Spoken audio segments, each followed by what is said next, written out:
Cada día que vivimos en nuestra vida, cada momento en el que estamos delante de Dios, viviendo nuestra fe en un mundo caído, necesitamos sí o sí el poder de Dios para sostenernos en nuestra vida. Y el peligro que corremos muchas veces es querer depender en nosotros mismos, y lo que necesitamos es ser humillados y quebrantados, y que Dios en su amor inconfundible, misericordia tan grande, nos recuerde que nosotros le necesitamos para que nos sostenga. Antes de poder continuar, quiero darte la bienvenida. Bienvenido, iglesia, a la casa del Señor, en el día del Señor, con el pueblo del Señor. Vamos a leer la palabra de Dios en un momento. Quiero invitarte a ir a Hebreos capítulo 1, del versículo 1 al 4. Y antes de poder leer la palabra de Dios, quiero invitarte a orar conmigo, con ese sentido de dependencia, en ese sentido de urgencia, de pedirle al Señor: Dios, sosténgame en mi vida, sostenga mis pensamientos, mis caminos, mis pasos en esta vida. Sosténgame, Señor, porque realmente si dependiera de mí, obviamente sería un fracaso rotundo y total. Oremos. Padre, te agradecemos el privilegio tan grande de cantarte, Señor, de exaltar tu nombre, Señor, de elevar nuestra voz en comunión juntos, Señor, como un pueblo, como una iglesia comprada con tu sangre preciosa. Pero cantarte a ti, Señor, cantar sobre quién eres tú, lo que tú has hecho, Señor. Recordarnos a nosotros mismos, Señor, que hoy es el día del Señor, hoy es el día de la salvación. Y hoy podemos meditar en las verdades de tu palabra, Señor. Ser confrontados, ser animados, ser exhortados, ser alimentados, Señor. Porque lo necesitamos, Dios, más de lo que nosotros pensamos. Necesitamos ser instruidos, guiados, y nuestras mentes y corazones saturadas de tu verdad para vivir para la gloria de tu nombre. Yo te ruego, Señor, que uses este tiempo no solo en la enseñanza, Señor, de la escuela dominical, la alabanza, Señor, que está nutrida de tu evangelio, pero también a través de la predicación y la proclamación de tu nombre, a través de tu palabra santa. Glorifíquese, Señor, en su iglesia, con su pueblo y sus hijos, para la gloria de su nombre. Amén y amén. Quiero invitarte entonces a ir a Hebreos capítulo 1, versículo 1 al 4, y leeremos la palabra de Dios, honrando al Padre, al Hijo y al Espíritu Santo. Dios, habiendo hablado hace mucho tiempo, en muchas ocasiones y de muchas maneras a los padres por los profetas, en estos últimos días nos ha hablado por su Hijo, a quien constituyó heredero de todas las cosas, por medio de quien hizo también el universo. Él es el resplandor de su gloria y la expresión exacta de su naturaleza, y sostiene todas las cosas por la palabra de su poder. Después de llevar a cabo la purificación de los pecados, el Hijo se sentó a la diestra de la majestad en las alturas, siendo mucho mejor que los ángeles, por cuanto ha heredado un nombre más excelente que ellos. Amén. Cuando tenemos un entendimiento correcto de quién es Dios, un entendimiento correcto, teología correcta, no solamente en nuestras mentes y nuestros corazones, esta nos llevará sí o sí a poder adorarle en espíritu y en verdad.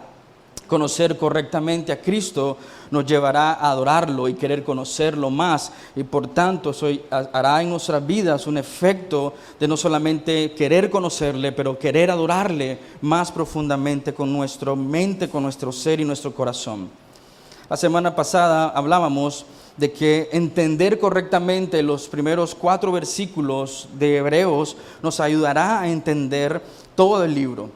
Él está haciendo un pequeño resumen, está exponiendo a Cristo, lo está elevando, lo está exaltando. Entonces, en comprender estos textos ayudará enormemente a nuestro entendimiento y aplicación de todo el libro de Hebreos. El libro de Hebreos es altamente teológico. Por supuesto que sí, pero también es altamente práctico. O sea, ese es un pastor escribiendo. Recuerda que es un sermón, está escribiendo con el fin de no solo alimentar la mente de sus miembros, pero que ellos puedan someterse al señorío de Cristo, que ellos puedan vivir la verdad del Evangelio, experimentando el poder del Evangelio en sus vidas, a pesar de las circunstancias que ellos podrían estar rodeando. Es sumamente teológico, pero también es altamente práctico. No solo afecta la mente, afecta el corazón, afecta todo lo que somos y todo lo que hacemos. También les decía la semana anterior que el Evangelio le da forma a lo que somos. El Evangelio nos informa lo que somos. El Evangelio nos dice por qué camino ir. Entonces el Evangelio está formándonos en estos principios y nuestra vida está siendo moldeada por el Evangelio. El autor de Hebreos nos ha dicho que el Señor, Dios Todopoderoso, continúa hablando a sus hijos y que habló en los tiempos antepasados por medio de profetas y de muchas otras maneras, pero el autor quiere enfatizar que hoy precisamente Dios sigue hablando a través de la palabra, y esa palabra, el Logos, es Cristo mismo. El Antiguo Testamento anuncia y el Nuevo Testamento presenta, y eso es lo que el autor de Hebreos está haciendo. Está tomando el Antiguo Testamento, esos anuncios, y nos está presentando a Cristo en el Nuevo Testamento. El Antiguo Testamento promete y el Nuevo Testamento se enfoca en el cumplimiento de esas promesas. Entonces, tanto el Nuevo Testamento como el Antiguo Testamento apuntan en una sola dirección. Creo que hemos hablado de esto bastante y apunta en dirección de Cristo. Antes de poder hablar un poco del texto y abordarlo, quiero darte algunas presuposiciones que debemos de tener cuando abordamos la Biblia, no solamente para ayudarnos a entender Hebreos, pero ayudarnos a entender toda la Biblia. Cómo ver la Biblia en su conjunto. Entonces, estos son principios básicos para entender y comprender la palabra de Dios, y la Biblia es una colección variada. Y cuando nos referimos a que la Biblia es una colección variada, estoy diciendo que hay una enorme cantidad de variedad, hay una gran variedad de temas, hay una variedad de estilos, hay una variedad de autores, hay una variedad de contextos, hay una variedad de propósito. ¿Qué quiero decir con esto? Cuando tú lees el Pentateuco, ya sea Génesis o cualquier otro libro del Pentateuco, los primeros 5 libros de la Biblia, o lees Hebreos, ellos tienen un propósito particular por el cual están escribiendo. Tú lees el Evangelio de Juan, él tiene un propósito particular, y la Biblia está dándonos esa gran variedad, esa gran colección que puede variar en tema, que puede variar en diversos estilos. Entonces necesitamos entender que la Biblia es una colección variada.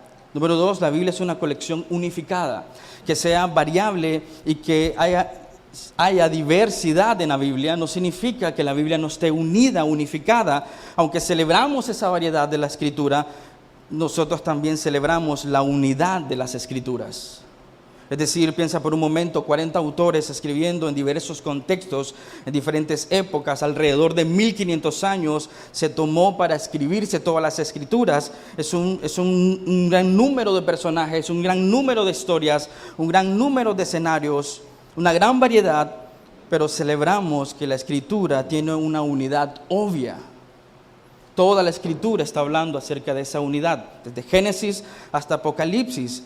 Y entonces, teniendo en mente esto, la variedad, la unidad, debemos decir que aunque la Biblia tiene un principio y un final, estos son sujetalibros que cuentan una historia.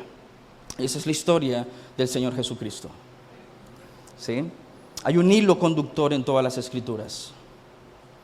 La Biblia es la gran historia, tiene un inicio y un final, tiene una trama y múltiples temas, y todos ellos están apuntando a ese cumplimiento de esa trama. La Biblia posee un montón de historias y vemos eso cuando leemos el Antiguo Testamento.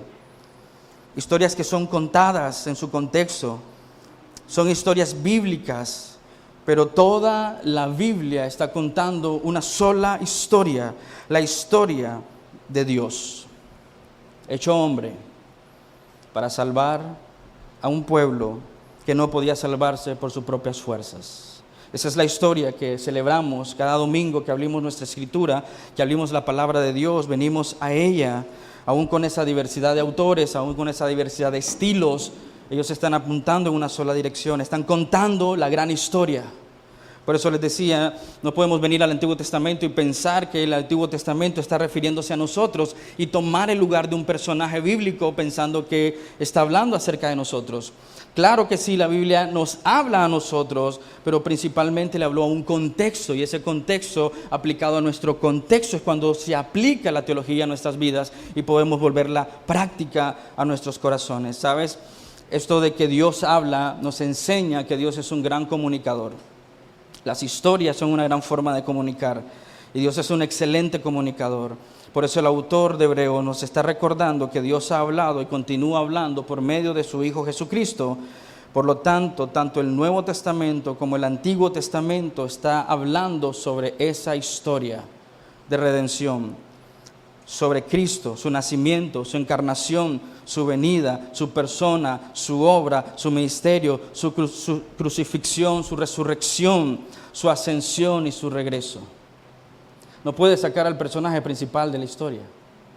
Está ahí, en todos los libros de la Biblia. Es Cristo. Ese es el héroe, no nosotros. Permíteme darte entonces 4 posiciones o proposiciones básicas para entender las Escrituras. Primero, Dios no cambia. Él sigue siendo inmutable, no cambia, ¿no?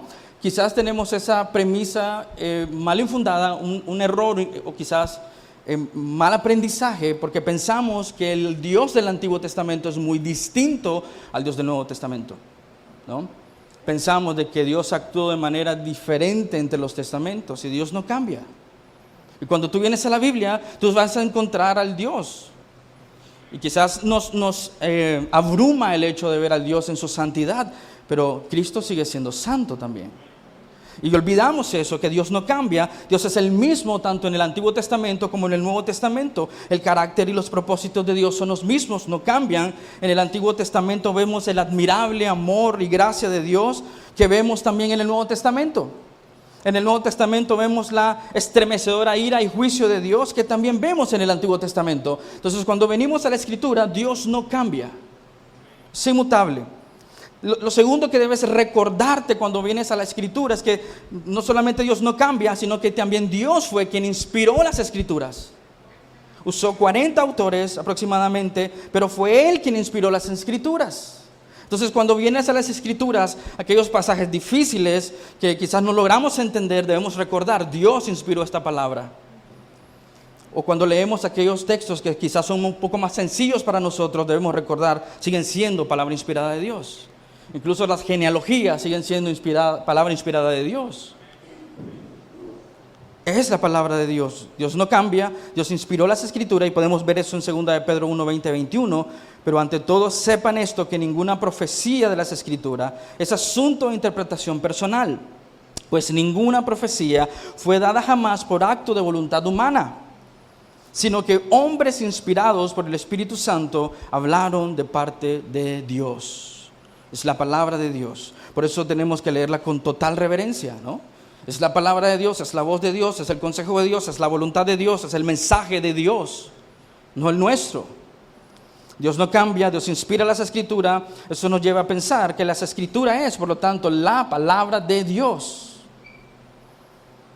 Si pasamos más tiempo leyendo y estudiando la palabra de Dios, nutriéndonos de la palabra de Dios, debemos reconocerla por lo que ella misma afirma que es la palabra de Dios. Si Dios inspiró las Escrituras, Dios no cambia y esa es su palabra, significa entonces que no hay diferencia en el propósito de Dios. Eso es muy importante entenderlo porque ambos testamentos inspirados por Dios, que son la palabra de Dios, apuntan en un solo propósito.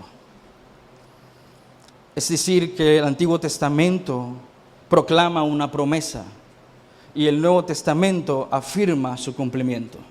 Y el autor de Hebreos está diciéndonos que ese cumplimiento es en Cristo Jesús. Amén. El autor de Hebreos nos dice que Dios ha hablado con el fin de ser comprendido, obedecido. Dios no quiere ser ignorado. Él está hablando claramente a nosotros. Y por supuesto el autor de Hebreos, que nos enseña que Dios está hablando y que Dios ha hablado y continúa hablando, quiere que nosotros entendamos y comprendamos quién es Jesús. Porque para la teología del autor de Hebreos eso es determinante. ¿Sí? La visión de la persona, la obra y la naturaleza de Cristo importa porque afecta mi entendimiento de todas las áreas de la vida. Todas las áreas de la vida. Cómo me relaciono con Dios, mi entendimiento de Cristo lo afecta. Cómo me relaciono con otros hombres y mujeres, el entendimiento de Cristo lo afecta.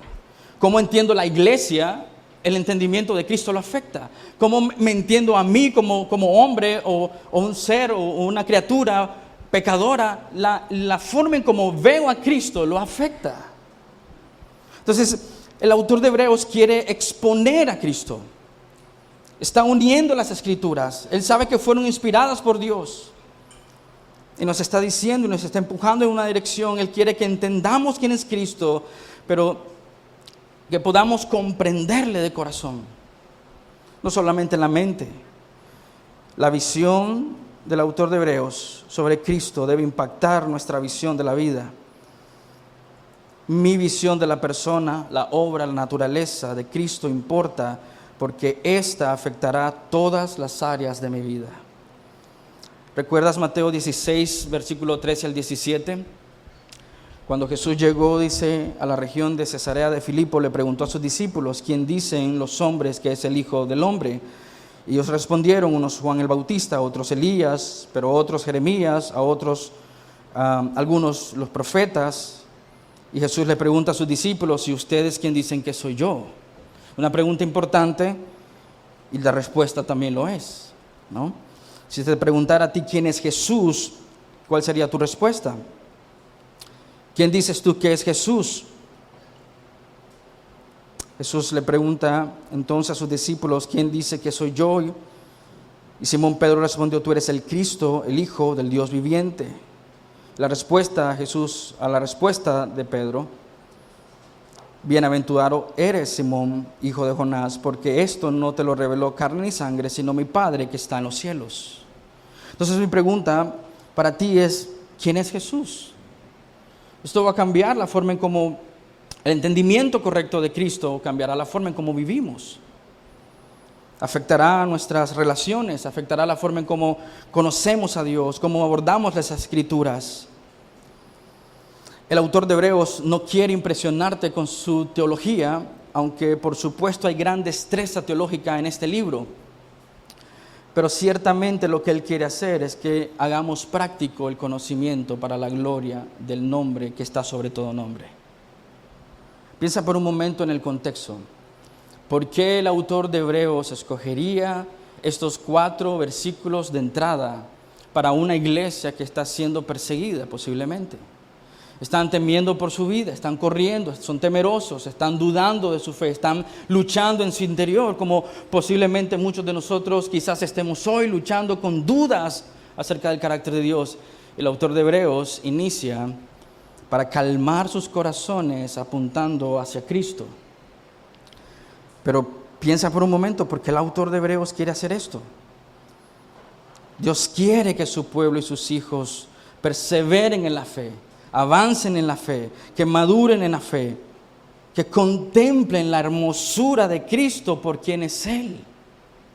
Eso no cambia, sea cual sea el contexto en el que estamos. Sigue siendo el deseo de Dios que tú y yo caminemos, avancemos, crezcamos, maduremos, que le contemplemos profundamente. Lo cantábamos recién. Que contemplemos a Dios sentado en su trono. Ese efecto, esa grandeza de Dios sentada en el trono debe afectar nuestra mente y nuestro corazón profundamente. Y lo que el autor de Hebreos quiere hacer entonces, no solamente presentarles a Cristo, quiere que confíen en Él. Él quiere que crean en Él, que tomen fuerza en Él. Él les está diciendo, no huyan, no corran, perseveren, luchen. Y la forma de hacerlo es ponga tu mirada en el Señor. Confía en Él, descansa en Él. Algunos estudiosos mencionan que en los primeros 4 versículos de Hebreos encontramos un quiasmo. Un quiasmo es un recurso literario que los autores bíblicos utilizan para establecer paralelismos y en muchos de estos casos hacer un énfasis en lo que están queriendo informar a su audiencia. Entonces, volveremos rápidamente porque es importante. Ustedes verán sombreado o en negría lo que pareciera apuntar este quiasmo. Él empieza hablando acerca de que Jesús es superior a los profetas, ¿no? Antes, dice, el Señor habló a través de los profetas, pero hoy habla a través de Cristo. Jesús es el heredero mesiánico, ¿no? que Dios designó, llamó, nombró el heredero. Jesús es el creador. Jesús es el resplandor de la gloria de Dios. Jesús es el redentor, el Hijo, es el Hijo como rey mesiánico, y Jesús es superior a los ángeles. Entonces, todo esto está apuntando en una sola dirección. ¿Y cuál es? Que Jesús es Dios. Él es el resplandor de la gloria de Dios. Es la imagen exacta. Ahora piensen eso en el contexto que debería imprimir en el corazón de aquellos corazones atribulados. Confianza y descanso que estamos en las manos de un Dios todopoderoso. Que mi ánimo no está en las circunstancias. Que mi ánimo no está en el cambio de las circunstancias, pero mi ánimo se encuentra solamente cuando confío en quién es Él, el Dios todopoderoso. Ver a Cristo es en esencia el énfasis de toda la carta de Hebreos, que junto al propósito de alentar a los creyentes, a animarlos en su fe, a fortalecerlos en su fe, a exhortarlos a poner su mirada en el Señor, en Cristo, también les está animando a que puedan confiar plenamente en Él. No solamente quiere afectar su conocimiento de quién es Cristo, quiere que la iglesia confíe en ese Cristo. El entendimiento correcto de quién es Cristo, su persona y su obra tendrá un efecto profundo en nuestra vida, en nuestra teología y en nuestra doxología, en la forma en cómo vivimos, adoramos delante de Dios todos los días de nuestra vida. Si prestas atención en la introducción, hay varios temas implícitos y explícitos. Quizás no me va a dar tiempo hoy de abordarlos todos, pero el autor de Hebreos está exaltando a la persona de Jesucristo, está exaltando la naturaleza humana y la naturaleza divina de Cristo. En los versos 1 y 2 exalta a Cristo, ¿no? En los versos 3 al 4 nos señala la supremacía de Cristo y realza su deidad y divinidad. De hecho, el autor de Hebreos está afirmando que Cristo es el co-creador, es el creador de todo el universo. Por lo tanto, también está afirmando su preexistencia. El autor enfatiza la suficiencia de Cristo, enfatiza la naturaleza humana y divina. Vemos a su divinidad claramente cuando lo llama heredero, creador, que tiene la misma imagen de Dios, la expresión exacta de Dios, que está sentado a la diestra de la majestad. Pero también enfatiza el carácter humano, la naturaleza humana, pues evoca que Jesús se encarnó, porque dice claramente que cuando fue presentado el sacrificio, la purificación, está diciéndonos que aquel que vino a purificarnos tuvo que venir en naturaleza humana para tomar nuestro lugar e ir a la cruz del Calvario, morir en la cruz del Calvario, pero también resucitar. Él está también aludiendo implícitamente que Jesús ascendió a los cielos. Hay tantos temas aquí. De hecho, debo ser honesto, estudiando estos textos pasé mucho tiempo en tantas cosas que dije yo, no me va a dar tiempo de empaquetar todo esto para que pueda ser entendido. Pero hay tanto aquí que el autor de Hebreos quiere no solamente deslumbrarte con quién es Cristo. El fin y el propósito es que tú puedas confiar en Él, creer en Él, descansar en Él, esperar en Él. Vemos ese énfasis en la majestad del que está sentado. Vemos ese énfasis de la naturaleza humana y divina. Es la simiente prometida, es la bendición de las naciones, es el rey que se sentaría en el trono de David. Es evidente que el autor de Hebreos tiene en mente todo el Antiguo Testamento mientras escribe esta pequeña introducción. La vida cristiana, decía un autor, es larga y difícil y debemos recorrerla mirando a Jesús, y no hay nada más valioso que conocer al Padre y conocer a Cristo. Amén. Nos encontramos batallando muchas veces día a día, en esos altos y bajos, en esas dudas de nuestro corazón, en la incertidumbre, y no podremos luchar si no le conocemos a Cristo por lo que Él es. Saber quién es Cristo es un asunto, hermano, de vida o muerte. No entender quién es Cristo afectará todo lo demás. Decía un autor, Herman Bavinck, la iglesia ha argumentado que solo podemos comprender correctamente la identidad de Jesús cuando se le considera a la luz de toda la historia bíblica, y que cualquier intento de hacerlo de otro modo solo conduce a un Jesús de nuestra propia imaginación. Hoy podrías estar amando, siguiendo a un Jesús inventado por los propios deseos de tu propio corazón. O sea, si vemos en la cultura, la gente se acerca a Cristo, ¿por qué? Piensa por un momento en eso. ¿Por qué se acerca la gente a Cristo? Porque Cristo se volvió el proveedor, ¿no? Él es un proveedor, un magnífico proveedor. Pero la gente solo está siguiendo una parte de ese Dios todopoderoso porque quiere que Dios le provea ciertas cosas, ¿no? Y la cultura sigue a Jesús porque Él es un sanador y es un maravilloso sanador. Pero solo quieren eso del Señor, que me sane de mis dolencias. Hoy podríamos estar siguiendo un Jesús que nosotros mismos nos hemos inventado por el hecho que no venimos a las Escrituras y no las estudiamos como deben ser estudiadas, viéndolo a Él. Incluso creería yo que la mayoría en nuestra sociedad pensaría que Jesús, la gran mayoría, quizás no todos, pero la gran mayoría pensaría que Jesús es un gran maestro, ¿no? Jesús es un gran maestro, es un maestro sabio, es un hombre generoso, alimentó a miles. Es un hombre poderoso porque sanó a multitudes. Es un protector porque estaba en defensa de los desvalidos. Es un obrador de milagros maravillosos, ciertamente lo es, pero es mucho más que eso, amén. Es Dios mismo.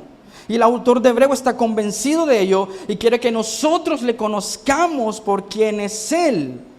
Pero también quiere decirte por qué puedes confiar en Él con toda seguridad.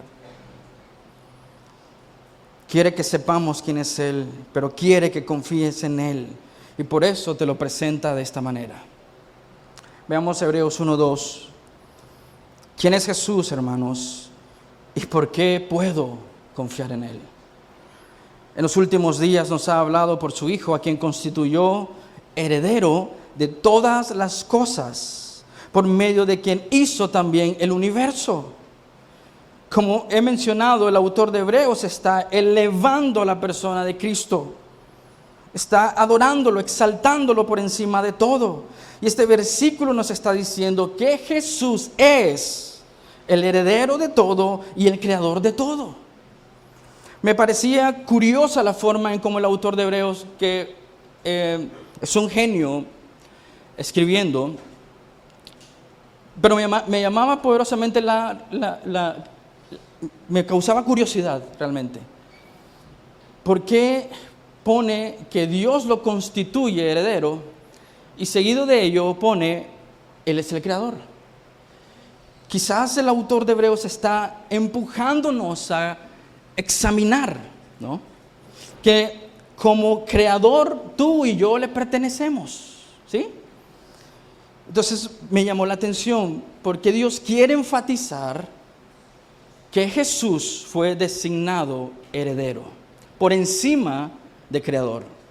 La palabra está ahí para recordarnos quién es Jesús y lo que ha hecho. Para recordarte a ti y a mí que le pertenecemos, somos su creación. Pero el hecho de esta articulación de decir Él es el heredero que Dios ha designado nos debe llevarnos a preguntarnos ¿qué significa esto? ¿Cómo esto impacta o debe impactar mi vida profundamente? Él es el heredero de todos. Y vemos esta misma conclusión en otros libros de que Cristo es el creador. Juan 1:3. Todas las cosas fueron hechas por medio de Él, y sin Él nada de lo que ha sido hecho fue hecho. Él es el creador, co-creador con Dios Padre y el Espíritu Santo. Lo ves en Génesis 1, y el Espíritu de Dios se movía sobre la faz de la tierra. Es una creación trinitaria. Colosenses 1:16, porque en Él fueron creadas todas las cosas, tanto en los cielos como en la tierra, visibles e invisibles, sean tronos o dominios o poderes o autoridades, todo ha sido creado, dice, por medio de Él. ¿Y qué dice? Para Él. Ahora el punto es, ¿por qué el autor de Hebreos, en lugar de iniciar con esto, de que Él es creador, inicia diciendo, pero Dios lo designó heredero de todo? El autor de Hebreos claramente está hablando del poder de Cristo, de la autoridad de Cristo, del control de Cristo, de la providencia de Cristo. Creo que esto es lo más fácil de deducir, ¿no? Pero el autor de Hebreos quiere que notes que no solo tiene el poder de crear, no solamente quiere que notes de que nosotros somos sus criaturas, quiere que notes claramente que solo hay un heredero de todas las cosas, y no somos tú y yo, es Cristo. Él lo designó heredero de todas las cosas. Es una declaración asombrosa de la obra de Cristo, puesto que su creación, hermanos, Él es el creador y su creación cayó en pecado, ¿no? Su creación corre lejos de la gloria de Dios. Por eso dice, Dios lo designó heredero sobre esa creación, puesto que Dios está pensando en la obra de Cristo en la cruz del Calvario, donde Él compró con su sangre preciosa esa herencia. No solo le debemos honor y gloria porque somos sus criaturas, pero esas criaturas son criaturas caídas que necesitan ser regeneradas para poder adorarle en espíritu y en verdad. Y el autor de Hebreos está diciendo, puedes confiar en Él. No solo porque es un poderoso creador, un sabio creador, un astuto creador, pero Él nos ha comprado con su sangre preciosa en la cruz del Calvario. Mira lo que dice Hebreos 10, 12, 13. Pero Cristo, habiendo ofrecido un solo sacrificio por los pecados para siempre, se sentó a la diestra de Dios, esperando de ahí en adelante hasta que sus enemigos sean puestos por estrado de sus pies. Debes notar, ¿no?, la similitud de que está sentado y fue designado como heredero con esto que está informándonos el autor de Hebreo, que Cristo ofreció, compró su iglesia con su preciosa sangre. Por eso el autor dice, puedes confiar en Él, porque Él tiene todo el poder, a Él le pertenece todas las cosas. Hermanos, iglesia, no hay manera que tú y yo disfrutemos de las bendiciones y la herencia que tiene Cristo, a menos que Cristo las comparta con nosotros. No hay manera de disfrutar esa herencia a menos que Cristo la comparta con nosotros. Si es el heredero de todo, entonces no queda nada para nadie más. De Él es todo. ¿Sí? Por eso somos deudores, porque Él ha compartido esa herencia por medio del llamamiento santo, al convertirnos de enemigos de Dios, bastardos, en hijos, coherederos, copartícipes con la herencia de Cristo. Por eso el autor dice, Él fue el designado, nadie más. A Él debes darle la gloria y el honor. A Él debes adorarle. No solamente es tu creador, por su sangre preciosa nos ha hecho nacer de nuevo. Él es el Jesús que adoramos, Él es el Jesús que exaltamos. Mira lo que dice Romanos 8:17. Y si somos hijos, somos también, que dice, herederos, herederos de Dios y coherederos con Cristo, si en verdad padecemos con Él, a fin de que también seamos glorificados con Él. El autor de Hebreos está diciéndole, puedes confiar en Cristo sin temor, porque Él es el heredero y Él, a través de su sangre preciosa, nos ha hecho su familia y podemos disfrutar de la herencia porque Él la posee toda. Puedes caminar y seguir luchando en tu fe, en tu crecer, en tu caminar cristiano, confiando y poniendo tu mirada en el Señor, porque Él posee todas las cosas. Y el autor, el apóstol Pablo en Efesios, dice que somos bendecidos con toda clase de bendición espiritual. ¿Cómo es posible eso? Que de ser enemigos de Dios ahora somos bendecidos con toda clase de bendición espiritual en los lugares celestes debido a la obra de Cristo en la cruz del Calvario. Ese es el Jesús que adoramos. Hermano, ten ánimo, pues todas las cosas les pertenecen al Señor. No solamente está evocando el pasado, Dios es el creador de todo, el universo, de todo lo que existe. Pero al afirmar que Jesús es el heredero de todo, está garantizándonos que un futuro. Está diciéndole, no temas, calma. La herencia le pertenece a Cristo. Y si tú has nacido de nuevo, tú le perteneces a Él. Has sido entregado al Hijo por el Padre. Eso debe animar nuestro corazón, hermanos. La cláusula que vemos en Hebreo 1:2, veamos rápidamente. Él constituyó heredero, a quien constituyó heredero de todas las cosas. Esta cláusula pareciera aludir al Salmo 2:8, y de hecho es muy posible porque el autor de Hebreos en el 1:5 cita el Salmo 2:7. Ahora, vayamos al Salmo y leamos Salmo 2, versículos 6 al 8. Pero yo mismo he consagrado mi rey, ¿okay? Un rey que es digno de recibir toda la herencia. Dios, bueno, es un salmo mesiánico. El autor Lucas atribuye este salmo a David. Por lo tanto, está haciendo una tipología y está prefigurando a Cristo aquí. Lo que nos está diciendo es que David pareciera estar hablando de sí mismo, pero está hablando acerca de aquel que vendría a sentarse en el lugar de honor, ¿no? Vemos ese lenguaje en Hebreos. Mire lo que dice entonces Salmo 2, 6 al 8. Pero yo mismo he consagrado a mi rey sobre Sión y mi monte santo. Ciertamente anunciaré el decreto del Señor que me dijo, mi hijo eres tú, yo te he engendrado hoy. Versículo 8, que es donde decimos que puede haber esta alusión con Hebreos 1:2. Pídeme y te daré las naciones como herencia tuya y como posesión tuya los confines de la tierra. Claramente el autor de Hebreos nos está diciendo que Jesús es el heredero y es el que está sentado en el trono, el lugar de honor en la majestad con el Padre. Es el Hijo que se sienta a la diestra, en la majestad y en las alturas. El autor de Hebreos, y verás esto a lo largo que estudiemos este libro, mencionará una y otra vez, aludirá una y otra vez el reinado del rey David. Ese rey davídico prometido, diciéndonos, ya el trono está ocupado. No estamos esperando a la descendencia de Isaí para que tome el trono. Entonces, para aquellos judíos atribulados, cansados, luchando en su vida, el autor de Hebreos les está diciendo, pongan su mirada en Jesús, el heredero de todo, el creador de todo, pero este mismo es el rey davídico prometido. Dios lo ha ungido, Dios lo ha designado. Jesús es el rey prometido. El Salmo 2 es un claro eco a la promesa que Dios ha hecho a David. Veamos 2 Samuel 7, 12 al 13.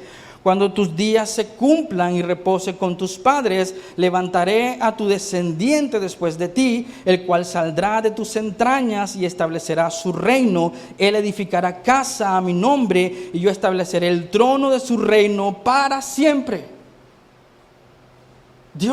Cristo está sentado en ese lugar de honor para siempre. Lo cantábamos reciente, reinarás por siempre. Él edificará casa a mi nombre y yo estableceré el trono de su reino para siempre. No está hablando de David. Está hablando de ese descendiente que tomaría el lugar en el trono y reinaría por siempre. Si regresamos al Salmo 2, veremos del versículo 10 al 12, verás que Jesús es el rey mesiánico, el rey prometido, es el único en donde encontramos descanso y deleite. Todas esas cosas están allí empaquetadas, porque el autor de Hebreos está presuponiendo que su audiencia conoce completamente el Antiguo Testamento. Todas estas imágenes vendrían a la mente de aquellos que han consumido la palabra de Dios. ¿Por qué puedo confiar en este momento de crisis? Porque Él es el Rey sentado en el trono. Él tiene el dominio, Él tiene el poder, Él tiene la autoridad. Por eso podemos confiar en Él. Mira lo que dice el Salmo 2, del 10 al 12. Ahora pues, oh reyes, muestren discernimiento, reciban amonestación, oh jueces de la tierra, adoren al Señor con reverencia y alégrense con temblor. Honren al Hijo para que no se enoje y perezcan en el camino, pues puede inflamarse de repente su ira. ¿De quién está hablando? Del rey que se sentará en el trono. Ese es el Hijo, y le está llamando el Hijo que tiene que ser adorado. Evidentemente el lenguaje en Salmo 2 está hablando de una deidad, ¿no? Porque solo Dios puede ser adorado. ¿Sí? ¿Entienden lo que está pasando aquí? Él está diciendo que vendrá un rey que será adorado. Mira la parte final del Salmo 2. Cuán bienaventurados son los que se refugian en Él. El que está sentado en el trono. Bienaventurados son todos los que en Él se refugian. ¿Quién es este Él? Honren al Hijo. ¿Quién es este Hijo? El que ha sido ungido para ser rey por siempre y para siempre. Y por eso su iglesia puede descansar en que el trono está tomado por aquel que venció la muerte. Porque puedes confiar en Jesús. Isaías 11 nos dice algo relevante e importante que tiene que ver con este ser poderoso, majestuoso, que es el reflejo de la gloria de Dios, que sostiene todo con su poder, que es Cristo, que es el rey davídico prometido. En Isaías 11 nos dice: entonces un retoño brotará del tronco de Isaí. ¿Quién es Isaí? ¿No? El papá de David. Está hablando de la descendencia que vendría de ahí. Esta es otra alusión a segunda de Samuel capítulo 7. Un vástago dará fruto de sus raíces. ¿Y qué dice? Y reposará sobre él el espíritu del Señor, el espíritu de sabiduría, de inteligencia, el espíritu de consejo y de poder, el espíritu de conocimiento y de temor del Señor. Él se deleitará en el temor del Señor. Y después dice que Él juzgará justamente. Está hablando del gobierno de aquel que está sentado en el trono junto al Padre. Que esto es también lenguaje figurado. Está hablando de la justicia de aquel que se sienta en el trono. Pero nota lo que dice el versículo 6 en adelante. Nota que el profeta Isaías está diciendo, recuerda lo que dijo Hebreos, Dios les ha hablado por medio de los profetas, y este profeta está diciendo que vendría de la simiente de Isaí Dios mismo. Eso lo dice en Isaías 9.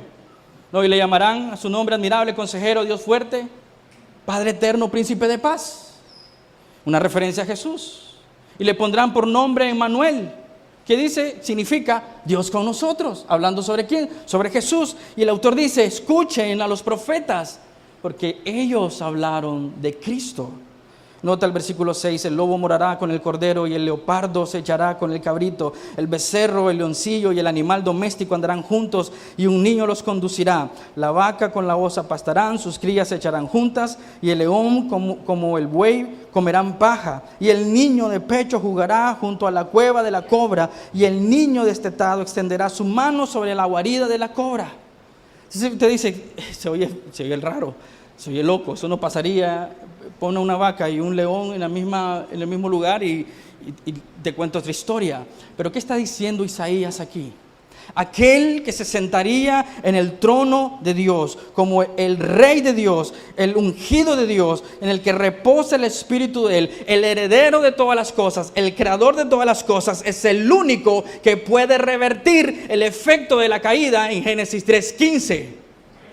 Está hablando de Cristo, diciéndonos, ese que se siente y que es el heredero de todo es Cristo. Puedes confiar en Él plenamente, tranquilamente, descansa en su poder. Solo Él puede revertir la enemistad que hay en Génesis 3:15 por medio de su obra y su sangre preciosa.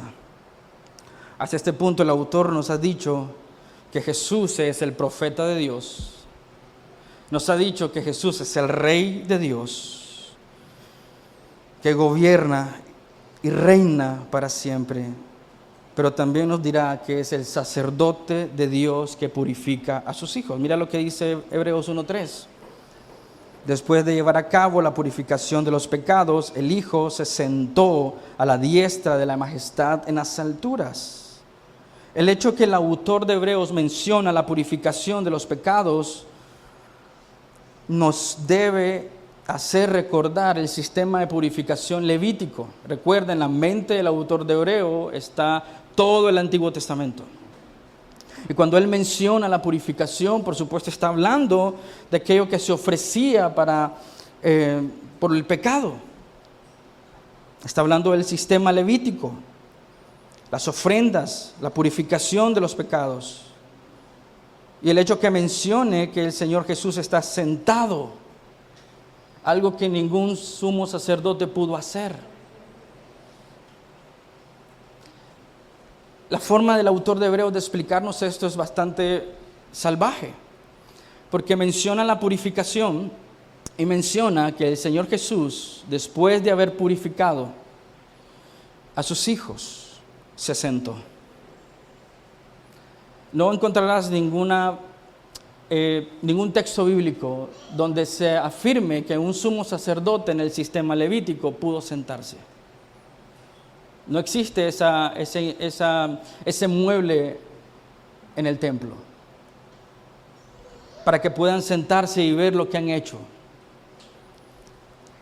Porque el único que podía hacer un trabajo completo y total era Cristo. Un sacrificio. Él está diciendo prácticamente lo que Juan dijo en Juan 19:30. Todo ha terminado. Está sentado en el trono. No solamente ves el énfasis de rey en Cristo, ves el énfasis sacerdotal de Cristo. Jesús se sienta después de la purificación en el lugar de majestad, y la carta de Hebreo enfatiza eso. Cristo está a la diestra de Dios. Entonces Jesús es nuestro gran sumo sacerdote. Por eso puedes confiar en Él. Mira lo que dice Hebreos 9:11 al 15. Pero cuando Cristo apareció como sumo sacerdote de los bienes futuros a través de un mayor y más perfecto tabernáculo, no hecho con manos, es decir, no de esta creación, entró al lugar santísimo una vez para siempre, no por medio de la sangre de machos cabríos y de becerros, sino por medio de sus propias sangre, obteniendo redención eterna. Esto nunca lo pudo hacer un sacerdote en los tiempos del sistema levítico. Pero Cristo ofreció una vez y para siempre. No hay más sacrificio que hacer. Y el autor de Hebreos está diciendo, después de la purificación, se sentó en la diestra con el Padre en su majestad. Puedes confiar en Él, porque lo que Él hizo en la cruz del Calvario fue completo y total. Puedes descansar en Él, porque lo que Él hizo fue ofrecerse sin mancha ante Dios, comprándonos para sí y perdonándonos todas nuestras iniquidades. Y Colosenses lo dice, en la cruz el Señor clavó el acta de decreto en nuestra contra y dice, y la eliminó una vez y para siempre. Y el autor de Hebreos dice, confíe y descanse en eso, en su obra, en quién es Él, el heredero, el que está sentado en el trono, el rey, el gran sacerdote, el sumo sacerdote. Porque si la sangre de los machos cabríos y los toros y las cenizas de la novilla, rociadas sobre los que se han contaminado, santifican para la purificación de la carne, dice, cuánto más la sangre de Cristo, que por el Espíritu eterno, Él mismo se ofreció sin mancha, purificará nuestra conciencia de obras muertas para servir al Dios vivo. Él está diciendo que la sangre de Cristo nos purificó de una vez y para siempre. Y que eso debe animar el corazón del creyente en cualquier circunstancia. Por eso dice el autor de Hebreos, en el versículo 15 de Hebreos 9, Cristo es el mediador de un nuevo pacto. El autor de Hebreos le está diciendo a su audiencia que puede perseverar, puede resistir, puede madurar, puede crecer, que puede encontrar ánimo, descanso y deleite, esperanza, aún en medio de circunstancias difíciles, que en Jesús tiene la revelación definitiva del Padre, que Él es el profeta de Dios que anuncia la voluntad de Dios, que Él es el sacerdote de Dios que hizo para nosotros un sacrificio perfecto y completo. Dijo, consumado es, todo ha terminado, y Él es el Rey que está sentado en el trono. Entonces puedes confiar, puedes descansar, porque Él no solamente es eso, no solamente es el profeta de Dios, el sacerdote de Dios, el Rey de Dios, dice, es Dios mismo. Mira lo que dice Hebreos 1:3. Él es el resplandor de su gloria y la expresión exacta de su naturaleza, y sostiene todas las cosas por la palabra de su poder. Puedes confiar en Él. Él es el Jesús que adoramos y exaltamos. Jesús dijo, el que me ha visto a mí ha visto al Padre. Y en Colosenses 1:15 Él dijo, Pablo dice que Cristo es la imagen del Dios invisible. La gloria de Dios se revela en su Hijo. Y lo que tenemos aquí en esta expresión, la representación exacta, es un término que evoca la impresión o la marca que generalmente se hacía a las monedas. Él es la expresión de la sustancia de Él. El autor de Hebreos no tiene dudas de que Cristo es Dios. El autor de Hebreos no tiene dudas de que el Hijo representa la naturaleza, el carácter del Dios verdadero. Él revela quién es Dios y comparte la divina identidad de Dios. El Hijo no puede representar a Dios sino comparte el ser, la naturaleza y la esencia misma de Dios. Es una defensa del carácter, la naturaleza y la obra de Cristo. 100% hombre y 100% Dios. Y el autor está diciendo, puedes confiar porque Él es el resplandor de la gloria de Dios. Él es Dios mismo. Para terminar, ¿conoces a este Jesús? Te pregunté, ¿quién es Jesús para ti? ¿Será un buen maestro, un maestro noble, un maestro muy capaz, muy inteligente? ¿Será un maestro sabio? ¿Será un buen médico, un gran sanador, un gran profeta? Tú debes reconocerle a Él como Señor, Salvador, profeta, Rey y sacerdote. Dios nos está llamando a confiar en Él, amarlo y adorarlo para la gloria de su nombre. Él es el heredero de todo. Y está sentado a la diestra de Dios y tiene ese lugar de honor porque es Dios mismo. Nos ha purificado y nos sostiene con el poder de su palabra. Cantábamos, Él nos sostendrá. ¿Cómo puedes sostener tal afirmación que es verdad? Dios sostendrá a sus hijos, pero ¿cómo puedes sostener esa afirmación de que Él nos sostendrá? Aunque todo a nuestro alrededor falle, fracase y caiga, ¿cómo puedes tener la certeza de decir que Él nos sostendrá? Porque Él es el Señor, Él es el Salvador, el profeta de Dios, el Rey de Dios y el sacerdote de Dios, el heredero de todo, sentado a la diestra de Dios, que tiene el honor, porque es Dios mismo, el que nos ha purificado, nos ha comprado, nos ha traído hacia Él y nos ha hecho sus hijos. El autor de Hebreos dice, puedes confiar en Él. Filipenses 2, 8 al 11. Y hallándose en forma de hombre, se humilló Él mismo, haciéndose obediente hasta la muerte y la muerte de cruz. Por lo cual Dios también lo exaltó hasta lo sumo y le confirió el nombre que es sobre todo nombre. Eso es cristología. lo que tenemos en Filipenses 2, lo que tenemos en Hebreos 1, lo que tenemos en Juan 1, lo que tenemos en Colosenses 1. Está exaltando la naturaleza, la obra, la persona de Cristo Jesús. Y mi anhelo y mi deseo como pastor es que tú le conozcas a ese Jesús, en el que puedes confiar, en el que puedes descansar. ¿Quién es Cristo? ¿Y por qué puedes confiar en Él? Porque Él es Dios. Y Dios no cambia, y Dios no falla, y no llega tarde. Y tiene el control y es todopoderoso. Está sentado en el trono. Tiene el control.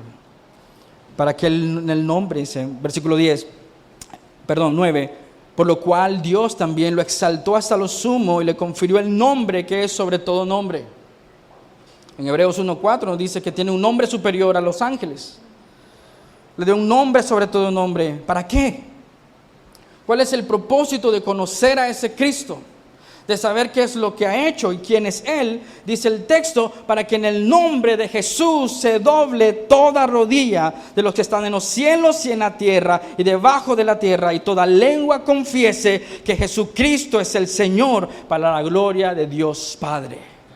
Esa es la razón para conocer a Cristo, exaltarle. Si tu teología está alimentada con la cristología de las Escrituras, tus labios, tu vida exaltará y glorificará al único que merece gloria y honra, y ese es Jesucristo.